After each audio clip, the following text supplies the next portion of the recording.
Hi, it's me again, Nikki Cameron, holistic trauma recovery therapist and founder of Emergent Counseling and Consulting. And so I just decided to come on. I had my session about 2 hours ago with my therapist, my follow-up EMDR session. And we have started the desensitization process around grief that I've been experiencing. And the last time I was here, I shared with you that I am going through the EMDR process for myself. And I decided to share it with everyone. So if this is your first time logging on, then welcome to you. Hopefully what I share will be of some benefit to you on your own healing journey. So today, we continue to process around my feelings that I should have done something.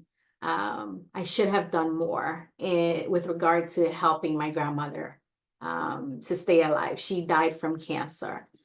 And so today, what came up for me again, it all seems to stem, keeps going back to childhood experiences, right? Of me being a caretaker and a fixer. And so this afternoon, or today, as we processed, I had a surge of sadness and disappointment and frustration that came up for me, and feelings of helplessness. And so we started out processing, and how that showed up in my body was, believe it or not, I could feel slight pains in my heart area. I felt anxiety in my body. I could feel my bladder. My bladder was more pronounced, and I could actually feel at some point my breathing was very constricted at first. However, because of the support I knew I have from my therapist, and because I tend to do the prep work to work on myself for my sessions before and after, and not being afraid of what I feel, I was able to get through the session. I did some crying, didn't sob this time like last time, but there was sadness that surged out of it. And it just keeps going back to, like I said, my own experiences as a child, of instances where I felt like I needed to do something to protect my siblings or to support my mother, who was a single parent.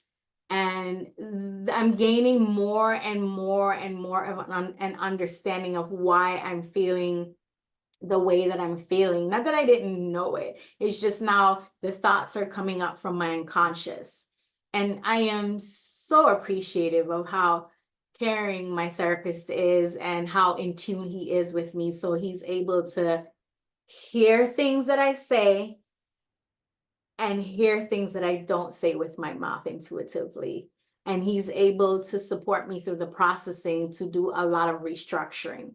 Because what happens is, when we have thoughts, and these thoughts of, I should have done more something, I should have done more something else or more, when we consistently have those thoughts, after a while, it starts to create a program pathway in my brain, almost like a groove that gets created, or programming. And so when things happen similarly, where maybe personally or with family or otherwise, things may happen that triggers that feeling of, I should have done something more, and the guilt pops up.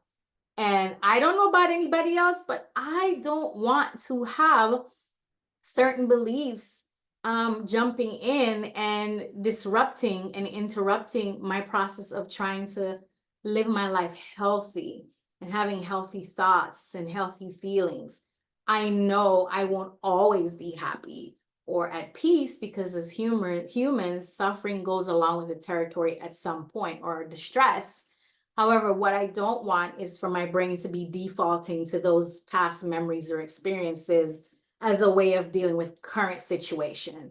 So I will continue to share the process. When we were done processing, it did bring down the sensitivity, the emotional sensitivity to the thoughts and the memories associated with, I should have done something.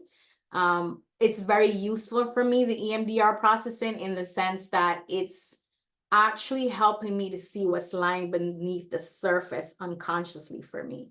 And I'm so appreciative of it because it's making me more aware, so I know how to support myself, whether it's through journaling or affirmations or self-talk or self-soothing or connecting to that little girl inside of me that is just holding on to the belief that she should have done something or done more. So I encourage you, if you're not already doing so, to consider the fact that if you yourself is holding on to something that you're intentionally avoiding or is causing you distress, to remember that if nothing else, you deserve support.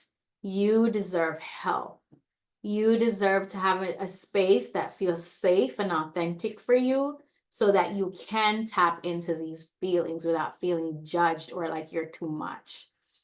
So I encourage you to consider seeing a therapist. Maybe you don't want to do EMDR. Maybe you want to do another modality like AEDP, which stands for Accelerated Experiential Dynamic Psychotherapy. Maybe you want to do rational emotive therapy. Maybe you want to do DBT, maybe whatever it is that you think will be a better fit for you. I bid you to research it and tap into the help that you deserve. Until then, when I have my follow-up sessions, I encourage you to be kind to yourself. I'm definitely going to be kind to myself for the rest of the week, making sure I get rest, making sure I self-soothe and do my breath work and try to connect to nature. But please, take care of you until I reconnect again, because you deserve kindness. So show yourself some kindness and compassion, but take good care. Bye.